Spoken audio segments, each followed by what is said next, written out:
The Eurozone crisis is fixed, right? So now it's time to tackle the economic crisis, although today's PMIs suggest that might take a long time. I'm Jamie McGeever and this is today's Market Pulse. Well, the quote of the day then from French President François Hollande.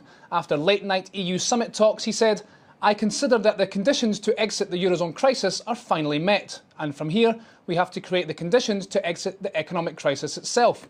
Well, European markets ending the week on a quiet note, but despite some profit-taking, stocks remain near 18-month highs, yield spreads are tightening, and the euro is above 130. Yet the economic picture is much less rosy. Here to discuss that and today's PMIs is Rob Dobson, economist at data provider Market. Let's start with the good news, Rob. Germany's private sector expanded for the first time since April, and the country could escape recession, right? Well, that's the case. What we've seen is at the end of the year, a little bit of growth in the German economy, driven by the service sector more so than manufacturing. Now, if Germany was to fall into recession, it would also have to contract in the first quarter of next year. But what we're seeing is maybe it's going to just miss that situation, which should be positive for the Eurozone as a whole. But as you mentioned there, manufacturing not quite as upbeat as services. In fact, if the German manufacturing is shrinking, then that's bad news not only for Germany but for the Eurozone. Yes, and what we tend to find is manufacturing is a very cyclical sector, which suggests there's still some cyclical weakness in the German economy as a whole. But where German manufacturers are being hit hardest, that's with the global demand picture. Exports in Germany fell very sharply according to our numbers, and that's because of this global economic slowdown we're seeing. Is there anything to suggest in the German manufacturing numbers that we're near a bottom here?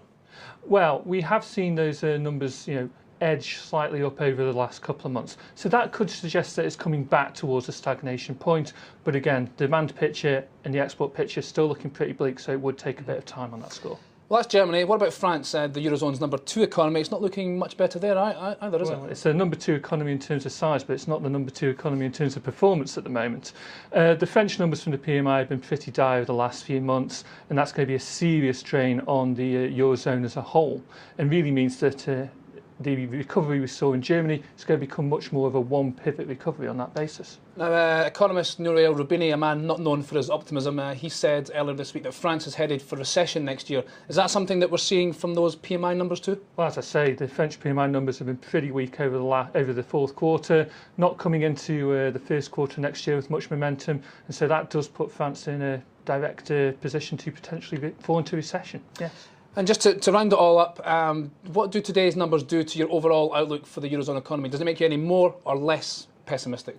It makes me less pessimistic. Again, that headline Eurozone index has been rising over the first few months, not spectacularly, but some edging higher.